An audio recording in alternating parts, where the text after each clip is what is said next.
Phrasal verb bring up. Jangan artikan satu-satu. Kalau diartikan satu-satu, jadi membawa ke atas. Karena bring up dalam bahasa Indonesia itu artinya adalah membesarkan. Sama seperti merawat gitulah ya. Nah, untuk contoh kalimatnya, yang pertama, she brought up 5 children. Dia membesarkan 5 anak. Yang kedua, he was brought up by his uncle. Dia dibesarkan oleh pamannya. So, follow for more. Basic English versus Advanced English Part 2. She's beautiful. She's drop dead gorgeous. Give it a try. Give it a shot. Wow, nice car. Wow, nice ride. She's my best friend. She's my bestie. I like your shoes. I like your kicks. I'm annoyed. I'm pissed off. You make me laugh. You crack me up. He got married. He got hitched. Okay, the last one for today. I'm gonna sleep. I'm gonna crash out. Okay, follow for more. How to be more polite in English. I want a hamburger. I'd like a hamburger. Tell me when you're available. Let me know when you're available. Send me the report. Would you send me the report? That's a bad idea. I'm not sure that's a good idea. Your work isn't good. I'm not satisfied with this work. I don't like the colors in this design. I'm not too fond of the colors in this design. Follow for more. Informal versus formal words in English. Think about, consider. Lucky, fortunate, cheap, inexpensive, at first, initially, wrong, incorrect, call off, cancel, dare, challenge, and the last one, deal with, manage, and follow for more. Pasti di antara kalian ada yang pernah buat kalimat dengan pola seperti ini. I am study. Polanya adalah penggunaan to be dengan kata kerja bentuk pertama. Iya kan? Di dalam bahasa Inggris, secara gramatikal, kalimat itu salah ya, karena tidak boleh tuh ada to be dengan kata kerja bentuk pertama. Nah, kalau mau tergantung apa yang kalian mau sampaikan. Apakah kalian mau bilang studinya itu kegiatan yang habit atau fakta? Nah, berarti hapus aja M-nya, jadi I study. Atau kalau kalian mau bilang studinya itu lagi dilakukan sekarang, nah berarti studinya harus ditambahin ing, jadi I am studying. Kalau kata kerjanya sudah ditambahin ing seperti itu, berarti dalam bahasa Inggris disebut dengan present continuous. Ya, present continuous itu adalah tenses yang digunakan untuk membuat kalimat yang lagi dilakukan. Ciri khas utama dari present continuous itu adalah penggunaan to be dengan kata kerja bentuk ing. I am, you are, they are, we are, he is, she is, it is, plus verb ing. Untuk keterangan waktunya sih biasanya kita pakai right now, now, atau bisa juga at the moment. Untuk contoh kalimat yang lain, bisa kita buat seperti ini. Bambang is reading a book right now. Joko is cooking in the kitchen at the moment. Gitu. Oke guys, follow for more. Video ini untuk kalian yang masih bingung perbedaan kata ini dengan kata ini. Yang ini dibacanya where. Sedangkan kalau yang ini dibacanya were. Sama e. Where itu adalah kata tanya untuk menanyakan tempat atau lokasi. Sedangkan kalau were itu adalah bentuk past dari to be are. Nah, were itu ada pasangannya. You were, we were, they were. Gitu ya. Oke, untuk contoh kalimatnya, yang where itu where do you live, atau misalnya where did you study gitu. Sedangkan kalau were, you were my student, atau we were here yesterday. Atau yang terakhir, where were you yesterday? Ada where, ada were. Where were you yesterday? Okay guys, I hope this explanation is clear enough for you. And follow for more. Phrasal verb dig up. Dig up kalau kita terjemahkan satu-satu artinya jadi menggali atas. Nope, salah banget ya. Dig up dalam bahasa Indonesia itu artinya adalah mengungkit-ngungkit. Untuk contoh kalimatnya, tabloid newspapers love to dig up scandal. Tabloid koran suka mengungkit-ngungkit skandal. Follow for more. Oke teman-teman, nah for information, materi tadi itu aku ambil dari Pare Academy Otodidak Belajar English. Nah ini buku ini juga bisa kalian gunakan nih kalau kalian masih bingung mau belajar bahasa Inggris dari buku apa. Nah buku ini aja, karena ini udah lengkap banget, ada grammarnya, ada tenses, conversation, ada vocabulary-nya, kemudian ada expression-nya. Dan gak lupa juga buku ini tuh ada contoh-contoh soal loh guys tuh ya. Jadi kalian bisa belajar bahasa Inggris dari sini gitu, oke? Ya. Yang mau samaan silahkan cek keranjang kuning. Bye, follow for more. Phrasal verb dig up. Dig up kalau kita terjemahkan satu-satu artinya jadi menggali atas. Nope, salah banget ya. Dig up dalam bahasa Indonesia itu artinya adalah mengungkit-ngungkit. Untuk contoh kalimatnya, tabloid newspapers love to dig up scandal. Tabloid koran suka mengungkit-ngungkit skandal. Follow for more. Noun clause adalah klausa kata benda yang berfungsi sebagai subjek atau objek atau bisa juga sebagai predikat di dalam suatu kalimat. Nah, untuk yang masih bingung, noun clause itu kayak gimana sih? Nah, ini syarat-syarat noun clause.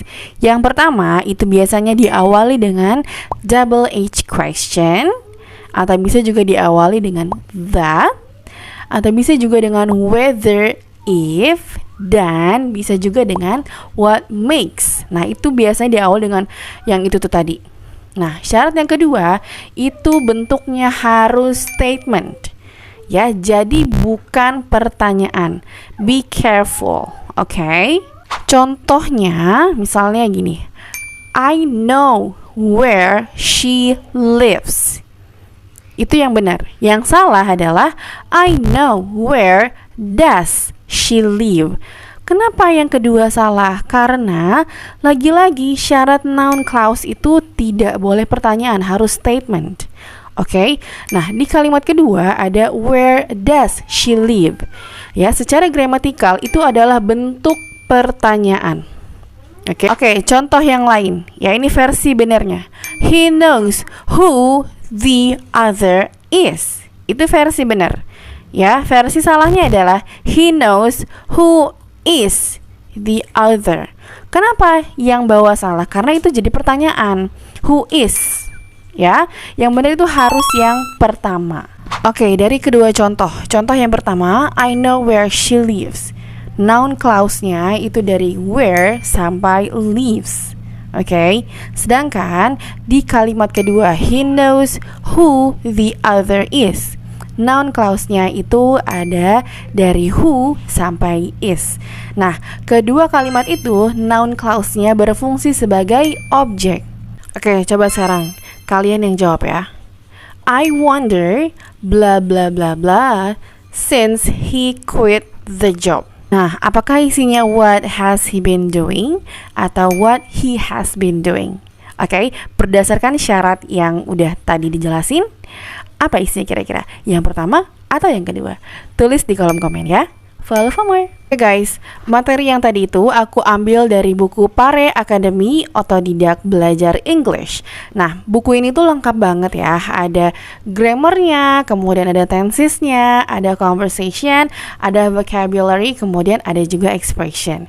Nah, jadi untuk kalian yang masih bingung mau belajar bahasa Inggris dari buku apa, silakan buku ini. Oke, yang mau samaan silahkan cek keranjang kuning. Bye. Oke teman-teman, ada 2 kalimat. Kalimat yang pertama adalah I study English every day dengan I studied English every day. Nah, menurut kalian yang mana dari kedua kalimat itu yang benar? Yes, kalimat yang benar itu adalah kalimat yang pertama. Kenapa? Karena dia sinkron antara kata kerja dengan keterangan waktu. Kata kerjanya itu menggunakan bentuk pertama. Keterangan waktunya menggunakan kata everyday, yang berarti kegiatannya itu selalu berulang. Di dalam bahasa Inggris itu disebut dengan simple present tense, di mana ciri khas dari simple present tense itu adalah penggunaan kata kerja bentuk pertama atau to be ISMR. Oke, yang masih bingung dengan apa sih simple present tense itu? Nah, sekarang kita lihat aja fungsinya.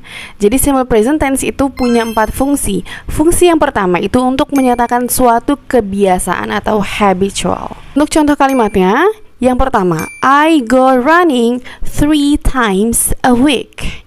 I go running 3 times a week. Oke, untuk fungsi yang kedua adalah untuk menyatakan kebenaran atau general truth.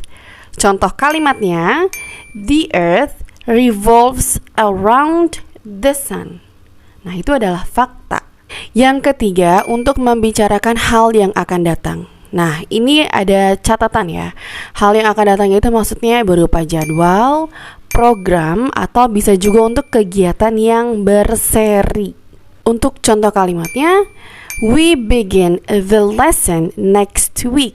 Nah, jadi itu sudah terjadwal. Nah, bisa kita menggunakan simple present tense. Kemudian, untuk fungsi selanjutnya, kita juga bisa menggunakan simple present tense untuk menyatakan perintah.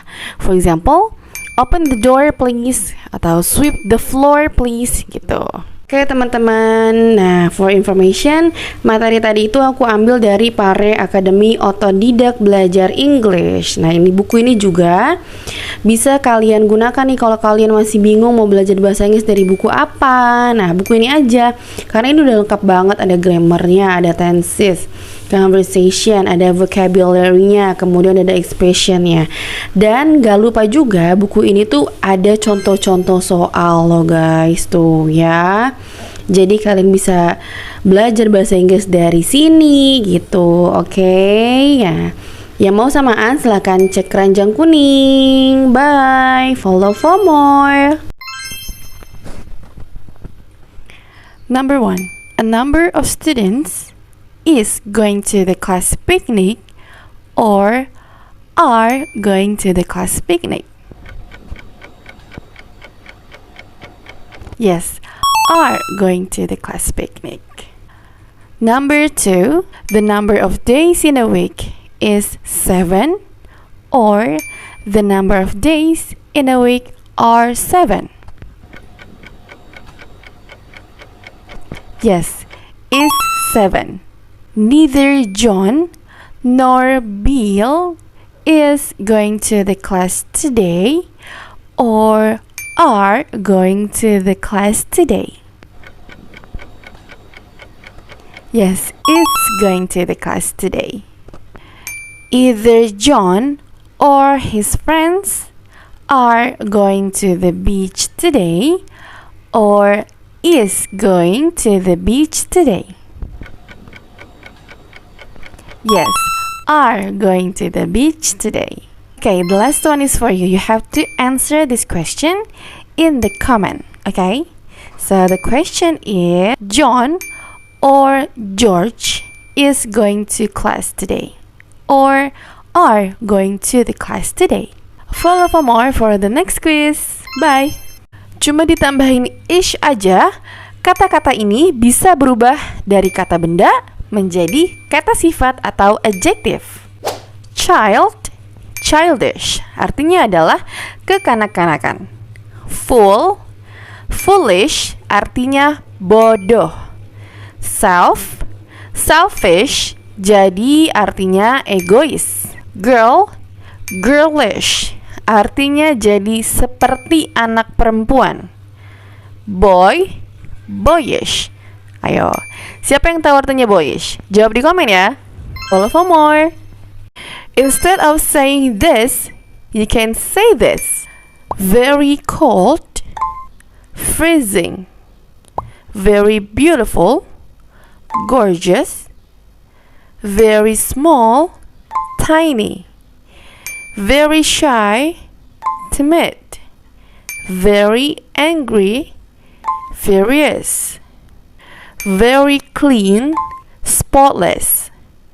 Very funny, hilarious. Very tired, exhausted. Very cute, adorable. Follow for more. Oke teman-teman, jadi ini ada pertanyaan mengenai penggunaan preposisi on. Jadi pada dasarnya preposisi itu dibagi menjadi dua. Ada preposition of time, kemudian ada preposition of place. Nah, kalau misalnya on ini di preposition of time, dia bisa untuk hari, kemudian tanggal, atau bisa juga untuk acara-acara tertentu. Untuk contohnya, misalnya on Monday, kemudian ada on 12 July, kemudian ada on holiday, atau on New Year, atau on my birthday, gitu ya.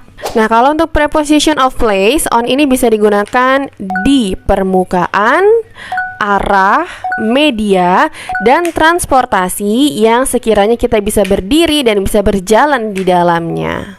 Nah, untuk contoh penggunaannya, misalnya permukaan, on the floor, arah on the left, on the right. Kemudian untuk media, on the TV. Kemudian ada on the website.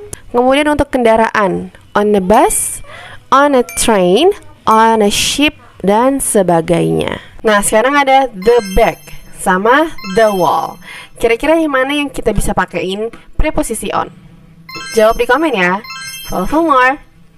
I'm in the hospital dengan I'm at the hospital.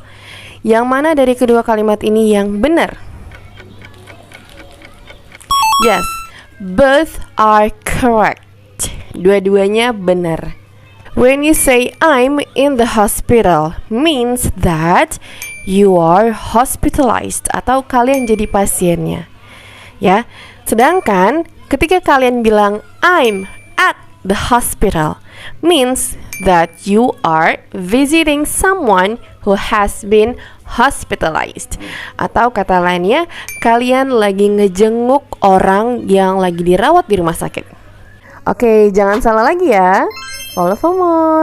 One is better than two. My mother and father, my parents. My brother and sister, my siblings. My niece and nephew, my nibblings. My aunts, my cousins, and my uncle, my relatives. Follow for more. Nah, ini ada pertanyaan mengenai makna dari idiom one for the money, two for the show. Nah, ini sebenarnya ada lanjutannya lagi. 3 to make ready and 4 to go. Nah, setelah aku browsing di internet, itu maknanya seperti untuk memulai race atau competition oleh anak-anak seperti itu. Jadi kayak misalnya sinonim dari 1, 2, 3, mulai gitu. Okay, I hope you got my short explanation and follow for more. Adjective in order: determiner, opinion, size, age, shape, color, origin, material, purpose, noun. For example, a beautiful Indonesian girl. A determiner, beautiful, opinion, Indonesian, origin, and girl is a noun. Follow for more. Transportation prepositions. Oke, jadi dalam bahasa Inggris ada 3 preposisi yang biasa digunakan untuk sesuatu yang berhubungan dengan transportasi. Yang pertama by, kemudian ada in, kemudian yang terakhir itu ada on. Untuk by ada 2 fungsi. Fungsi yang pertama itu untuk menyatakan kita bepergiannya dengan apa. Apakah dengan bis, atau naik motor, atau naik kereta api gitu misalnya. Nah, untuk by ini bisa untuk semua kendaraan. Kemudian fungsi yang kedua adalah untuk menyatakan kita bepergian lewat jalur apa. Apakah jalur udara, jalur laut, atau jalur darat. Nah, itu kita bisa menggunakan by. Contoh kalimatnya adalah yang pertama, we travel by car. Atau misalnya, he travels by train. Contoh untuk by yang jalur ya. Misalnya gini, I usually travel to Medan by sea. Gitu. Saya biasanya bepergian ke Medan lewat jalur apa? Jalur laut gitu misalnya. Untuk on juga fungsinya ada 2. Fungsi yang pertama itu untuk kendaraan yang terbuka. Seperti misalnya kuda, terus jet ski, terus ada lagi motor. Nah, itu kan kendaraan yang terbuka. Itu kita bisa menggunakan on. On juga bisa kita gunakan untuk transportasi tertutup. Ya, tapi ada syaratnya. Kita bisa berdiri dan bisa berjalan di dalam transportasi itu. Misalnya di bis, terus di pesawat, terus di kapal laut. Nah, itu kan kita bisa berdiri, bisa juga jalan. Contoh kalimatnya adalah we go on a plane. Terus I'm on the bus. I'm on a train. Nah, gitu. Itu adalah kendaraan yang bisa kita gunakan untuk preposisi on. Nah, terakhir itu adalah in. In itu kebalikan dari on. Kalau tadi on itu kita bisa berdiri, juga bisa berjalan. Kalau in, itu kita nggak bisa berdiri, juga nggak bisa jalan. Misalnya kendaraannya adalah mobil, atau misalnya helikopter. Nah, itu kan kita nggak bisa kan, kita berdiri, atau misalnya kita jalan di dalam mobil, atau di dalam helikopter gitu kan. Untuk contoh kalimatnya adalah they are in a taxi. Kemudian contoh yang kedua, the kids are excited to be in helicopter. Oke, mudah-mudahan kalian paham dengan penjelasannya. Kalau masih ada yang belum paham, silakan tulis pertanyaannya di kolom komen. Ayo ganti how are you kamu dengan 6 expression ini supaya kamu terdengar lebih bule. Yang pertama, how have you been? How have you been? Yang kedua, how are things? How are things? Yang ketiga, what's new with you? What's new with you? Yang keempat, how are you doing? How are you doing? Yang kelima, how's your day? How is your day? Terakhir, you okay? You okay? Follow for more. Basic English versus Advanced English Part 1. I'm very tired. I'm worn out. It's time to study. It's time to hit the books. I like you a lot. I'm so into you. You're so lucky. You're so jammy. I'm very hungry. I'm starving. Nah, kalau kalimat ini, siapa yang tahu advanced English-nya apa? Tulis di komen. Follow for more.